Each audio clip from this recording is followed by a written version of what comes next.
क्या होगा यदि चाइना अपने रेयर मटेरियल की सप्लाई पूरी दुनिया में रोक दे? आप सोच रहे होंगे यदि रोक भी दे तो मुझे क्या फर्क पड़ेगा। यदि चाइना ने अपने रेयर मटेरियल की सप्लाई दुनिया में बंद कर दी तो अगले ही दिन आपके फोन के प्राइस डबल हो जाएंगे, ईवी कार और बाइक मिलना ही बंद हो जाएंगी। तो क्या आपको इससे कोई फर्क नहीं पड़ेगा?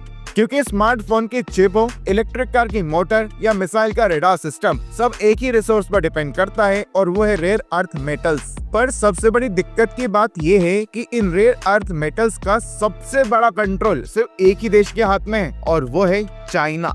देखिए, चाइना को ये कंट्रोल कोई एक्सीडेंटल मोनोपोली के थ्रू नहीं मिला है, बल्कि उसकी कई सालों के प्लान और स्ट्रेटेजी के थ्रू मिला है। चाइना ने इस कंट्रोल को हासिल करने के लिए सब्सिडीज दी, पॉल्यूशन को टॉलरेट किया और सिस्टमेटिक रिफाइनिंग कैपेसिटी बिल्ड की, जिसका नतीजा ये निकला कि आज चाइना के पास रेयर अर्थ रिफाइनिंग का 92% हिस्से का कंट्रोल है। चाहे वो दुनिया का कोई सा ही देश हो, अमेरिका हो, यूरोप हो, रशिया हो या फिर इंडिया, सभी को क्रिटिकल मिनरल्स की सप्लाई के लिए चाइना की तरफ देखना पड़ता है। इसलिए जब चाइना इन सभी रेयर मटेरियल्स के ऊपर रेस्ट्रिक्शंस और भी ज्यादा टाइट कर देता है तो सभी देशों के ऊपर इसका इम्पैक्ट तुरंत देखने को मिलता है। जैसे कि अमेरिका को सेमीकंडक्टर्स के लिए, यूरोप को क्लीन एनर्जी के लिए और इंडिया को ईवी और ऑटोमोबाइल सेक्टर्स के लिए इन सभी मेटल्स की अर्जेंटली जरूरत होती है। लेकिन अब लाइसेंस और अप्रूवल्स के लिए चाइना की ब्यूरोक्रेसी के अंदर अटकना पड़ता है। इसलिए आज की इस वीडियो के अंदर ये सबसे बड़े दो सवाल उठते हैं कि आखिर चाइना ने इतना बड़ा होल्ड बनाया कैसे और क्या किसी देश के पास इतनी ताकत है कि वो इस होल्ड को तोड़ सके। तो चलिए सबसे पहले ये समझते हैं कि आखिर रेयर अर्थ मेटल्स हैं क्या। देखिए, रेयर अर्थ एलिमेंट्स एक छोटा सा ग्रुप है 17 केमिकल्स एलिमेंट्स का, जैसे नियोडियम, यूरोपियम और लिथियम। देखिए, ये एलिमेंट्स नेचुरली अर्थ में अवेलेबल होते हैं, लेकिन इनका कंसंट्रेशन काफी लो होता है, इसलिए हम इन्हें रेयर अर्थ मेटल्स कहते हैं। कुल मिला के ये मेटल्स हर मॉडर्न टेक्नोलॉजी के लिए एक बैकबोन का काम करता है और अगर ये मेटल नहीं होंगे तो आपका स्मार्टफोन स्मूथली काम नहीं करेगा, ईवी की मोटर्स नहीं बन पाएंगी और आपकी मिसाइल्स का रेडार सिस्टम भी ठीक से काम नहीं करेगा। एग्जाम्पल के तौर पर नियोडियम को लिया जाए, जो पावरफुल मैग्नेट्स बनाने के लिए यूज किया जाता है। देखिए, मैग्नेट ऐसे मटेरियल होते हैं जो मेटल को एक्सट्रैक्ट करते हैं और मोशन को जनरेट करते हैं और ये मैग्नेट्स खास तौर पर ईवी मोटर्स और हेडफोन्स के अंदर इस्तेमाल किए जाते हैं। और यहाँ तक कि यूरोबियम और टर्बियम जैसे मेटल्स टीवी और स्मार्टफोन की स्क्रीन को एक्यूरेट और ब्राइट बनाने के लिए इस्तेमाल किए जाते हैं। और लिथियम कैमरा लेंसेज और बैटरीज के अंदर यूज होता है ताकि कैमरा शार्प इमेजेस ले सकें और बैटरीज लॉन्ग लास्टिंग बन सकें। और ग्लोबल पर्सपेक्टिव के हिसाब से देखा जाए तो यूएस, यूरोप, जापान और चाइना इन मेटल्स के ऊपर हेवीली डिपेंडेंट है। मतलब अगर तो ये मेटल्स उन्हें सप्लाई नहीं किए गए तो उनकी इंडस्ट्रीज काम ही नहीं कर पाएंगी। और इंडिया के लिए भी ये सभी मेटल्स काफी ज्यादा इम्पोर्टेंट है उसके ईवी और डिफेंस सेक्टर के लिए। तो चलिए अब समझेंगे कि आखिर रेयर अर्थ एलिमेंट्स को एक्सट्रैक्ट कैसे किया जाता है। देखिए, रेयर अर्थ मटेरियल को एक्सट्रैक्ट करना कोई सिंपल प्रोसेस नहीं है। सबसे पहले ओर माइनिंग होती है, मतलब जिस मिनरल और रॉक्स में ये मेटल पाए जाते हैं उन्हें जमीन से बाहर निकाला जाता है। फिर ये ओर्स को क्रश और केमिकल प्रोसेस से रिफाइन किया जाता है। रिफाइन का मतलब ये है कि इसमें से सारी इम्प्योरिटीज को निकालते हुए यूजेबल फॉर्म में बनाया जाता है। देखिए, रिफाइन करने की इसी प्रोसेस तो सबसे ज्यादा एक्सपेंसिव और सबसे ज्यादा एनवायरनमेंट को हार्म करने वाली होती है, क्योंकि इस प्रोसेस में सबसे ज्यादा पोल्यूशन जनरेट होता है। देखिए, एक्सट्रैक्शन के बहुत ज्यादा मेजर स्टेप्स होते हैं और फर्स्ट स्टेप का नाम है लीचिंग प्रोसेस। देखिए, इस प्रोसेस में ओर को डाइल्यूट एसिड में ट्रीट किया जाता है जिससे मेटल्स डिसॉल्व हो जाते हैं। इसके बाद आती है सेकंड स्टेप और इसका नाम है सेपरेशन प्रोसेस।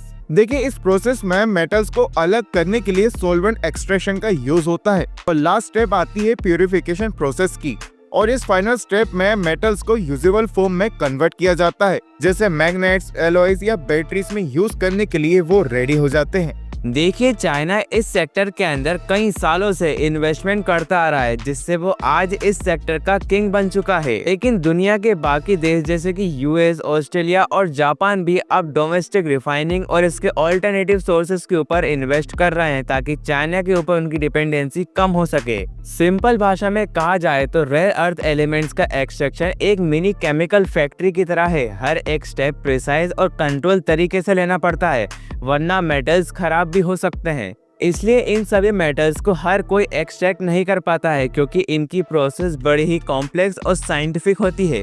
देखिए, इस वीडियो में हमने आपको पहले ही बता दिया था कि चाइना ने रेयर अर्थ एलिमेंट्स में अपनी ग्लोबल मोनोपोली पहले क्रिएट कर ली है। देखिए, चाइना आज globally mined rare earth metals का 61% प्रोड्यूस करता है और 92% रिफाइनिंग कंट्रोल करता है। देखिए, चाइना इस मोनोपोली का अच्छे से फायदा उठाता है। जैसे कि साल 2010 में जापान के साथ हुए टेरिटरी डिस्प्यूट में चाइना ने इस रेयर अर्थ मेटल्स के एक्सपोर्ट को ही बंद कर दिया था। देखिए, इस रिस्ट्रिक्शन से जापान को तो नुकसान हुआ, लेकिन इसके साथ यूएस, यूरोप और इंडिया की इंडस्ट्रीज पर भी काफी गहरा इम्पैक्ट हुआ। कुल मिला के मतलब ये हुआ कि चाइना का एक डिसीजन कई सारी इंडस्ट्रीज पर खतरा पैदा कर सकता है। देखिए, अब इस चार्ट को देखिए और इसमें आपको पता चल जाएगा कि दुनिया में सबसे ज्यादा रिजर्व्स चाइना के पास ही हैं। चाइना के पास कुल 44 मिलियन मेट्रिक टन्स रिजर्व्स हैं। इसके बाद Vietnam, Brazil, Russia, India, Australia, US और ग्रीनलैंड आते हैं। देखिए, चाइना इन रेयर मेटल्स के एक्सपोर्ट्स को पूरी तरीके से अपने हाथों में कंट्रोल करता है। देखिए, चाइना के एक्सपोर्ट रेस्ट्रिक्शन दुनिया की इंडस्ट्रीज के लिए एक बहुत बड़ा चैलेंज क्रिएट कर रही हैं। मतलब चाइना अपने रेयर अर्थ मेटल्स के एक्सपोर्ट्स को कंट्रोल कर रहा है। वो कभी भी इन मेटल्स के एक्सपोर्ट को बढ़ा देता है, नहीं तो कभी कभी इन सप्लाईज को लिमिटेड भी कर देता है और इसका सीधा इम्पैक्ट ग्लोबल मार्केट के अंदर मेटल्स की प्राइसेस के ऊपर पड़ता है और इंडस्ट्रीज भी अपने ऑल्टरनेटिव सोर्सेज के ऊपर डिपेंड करना पड़ता है। देखिए, अगर तो रेयर अर्थ मेटल्स की सप्लाई में डिले होती है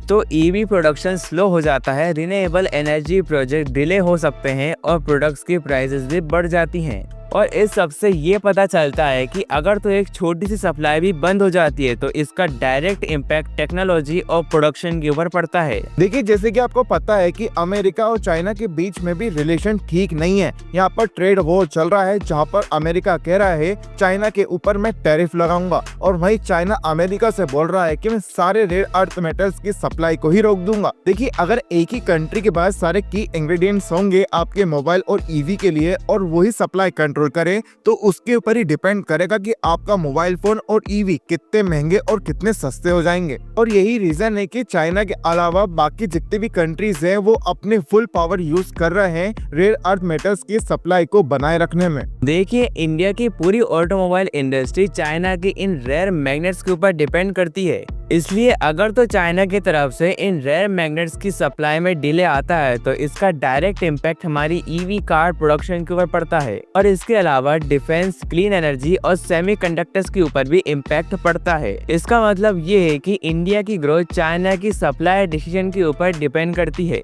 और इसके अलावा एक रिस्क ये भी बढ़ जाता है कि जो इंडिया के अंदर इसके रिलेटेड प्रोजेक्ट्स चल रहे हैं उनकी स्पीड स्लो डाउन हो जाती है और प्राइसेस बढ़ जाती हैं। इसलिए इंडिया फ्यूचर के अंदर ये कोशिश जरूर करेगा कि वो अपनी डोमेस्टिक प्रोडक्शन को बढ़ाए और चाइना के ऊपर अपनी डिपेंडेंसी कम करे। देखिए, चाइना पे डिपेंडेंसी कम करने के लिए इंडिया ने भी कई मेजर स्टेप्स उठाए। चलिए अब उसके बारे में भी जान लेते हैं। देखिए, इंडिया ने भी NCMM यानी कि नेशनल क्रिटिकल मिनरल्स मिशन भी स्टार्ट किया है जिससे डोमेस्टिक माइनिंग और रिसाइकलिंग बढ़ सके। देखिए, स्टार्टअप को ग्रो करने के लिए PLI स्कीम्स और सपोर्ट दिया गया है जिससे स्टार्टअप अच्छे से ग्रो कर सके। और इसके साथ ही इंडिया ने जापान के साथ भी कोलैबोरेशन किया है ताकि चाइना पे डिपेंडेंसी कम हो सके। देखिए, क्लीन एनर्जी और ईवी प्रोडक्शन दोनों ही इस रेयर अर्थ मेटल्स के ऊपर डिपेंडेंट है। अगर तो सप्लाई चेन डिस्टर्ब होती है तो इन दोनों के प्राइसेस और प्रोडक्शन के अंदर प्रॉब्लम आ सकती है। इसलिए दुनिया भर की कंट्रीज इसके ऑल्टरनेटिव सोर्सेज के ऊपर काम कर रही हैं। इसलिए इंडिया के पास एक बहुत बड़ा चांस है कि वो अपने प्रोडक्शन और रिसाइकलिंग प्रोसेस को फास्ट करे और फ्यूचर के अंदर एक बड़ा कॉम्पिटिटर बने इस सप्लाई चेन का। वैसे आप सभी की क्या ओपिनियंस है इस पूरे टॉपिक के ऊपर मुझे नीचे कमेंट से बताइएगा और ऐसे वैल्यूएबल कंटेंट के लिए just do follow and subscribe.